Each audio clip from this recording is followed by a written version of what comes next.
Hello friends, very good evening. আশা রাখি সকলে ভালো আছো, সুস্থ আছো, আর আমরাও ভীষণ ভীষণ ভালো আছি।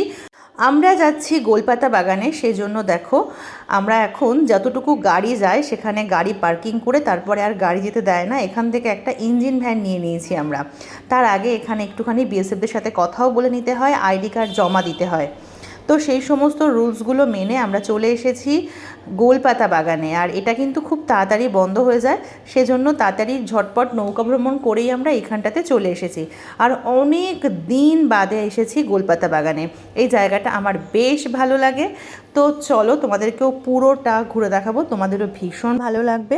মোটামুটি যারা টাকিতে আসে তারা এই জায়গাটাতেও চলে আসে, খুব কাছ থেকে বাংলাদেশ দেখা যায়। আর দুদিকে প্রচুর গোলপাতা বাগান, মানে পুরো জঙ্গলের মধ্যে দিয়ে এই রাস্তাটা গেছে। তো সেজন্যই বেশ সুন্দর একটা মনোরম পরিবেশ উপভোগ করার মতো। আমিও ভিডিও নিতে নিতে এগিয়ে যাচ্ছি। এখানে যেহেতু এত গাছ, সেজন্য প্রচুর প্রচুর পাখি দেখতেও পাওয়া যায়, পাখির ডাকও শুনতে পাওয়া যায়। তো চলো আশপাশের পরিবেশটা তোমাদেরকে একটুখানি ক্লোজলি দেখাই। আর এই হচ্ছে গোলপাতা গাছ, যার জন্য এই জঙ্গলটার নাম হচ্ছে গোলপাতা বাগান।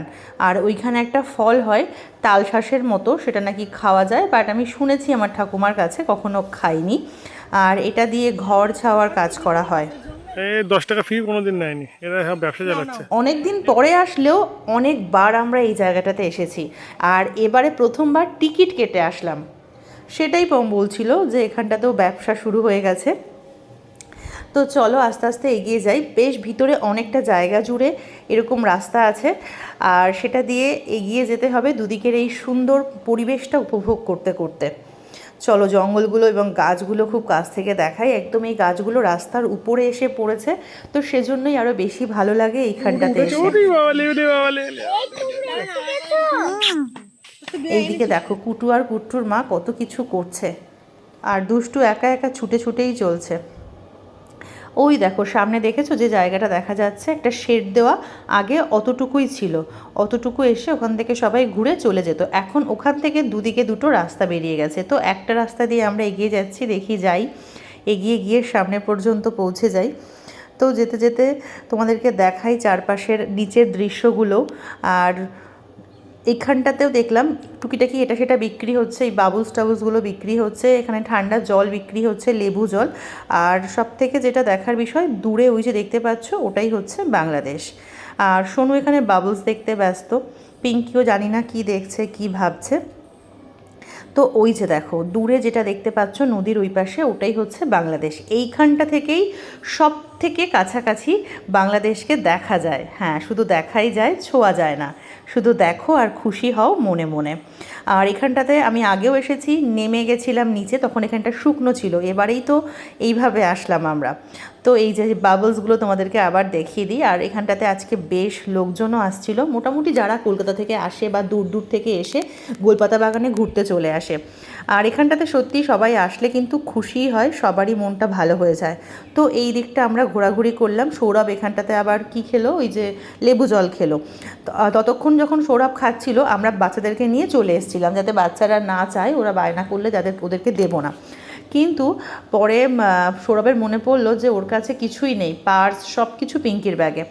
তো পরে আবার আমাদের যেতে হয়েছিল ওইখানটাতে পে মেটাতে, মানে সৌরভই গেছিলো। তো একটা দিকে ঘুরে আমরা যাচ্ছি এখন আর একটা দিকে, মানে এই যে রাস্তা দিয়েই, ওই যে শেডটা তোমাদেরকে দেখালাম, সেই শেড থেকে দুটো রাস্তা চলে গেছে জঙ্গলের ভিতরে আরও দূরে।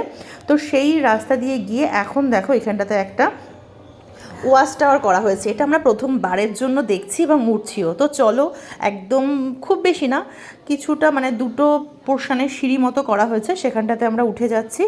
আর উঠে গেলেই আমরা বেশ মানে একটা মানে কি বলবো, একটা বেশ সুন্দর ফিলিংস লাগছিল। বেশ কতটা উপরে উঠে গেছি, খুব কাছাকাছি চলে গেছি গাছগুলোর।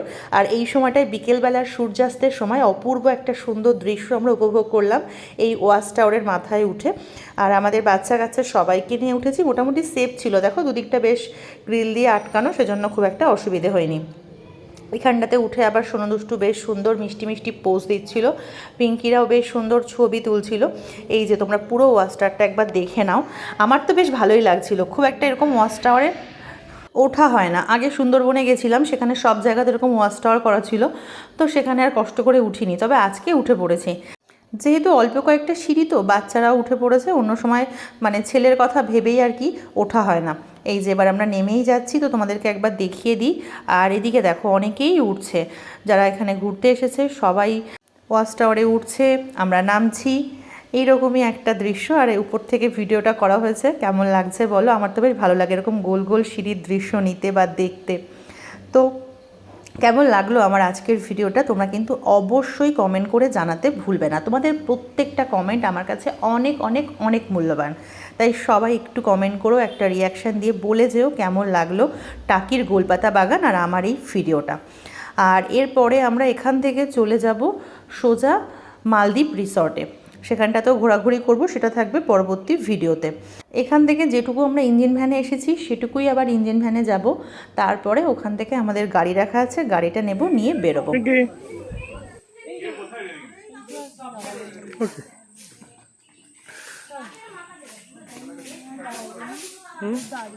একটু ক্যামেরা গাছ দেখিয়ে দাও কোনটা।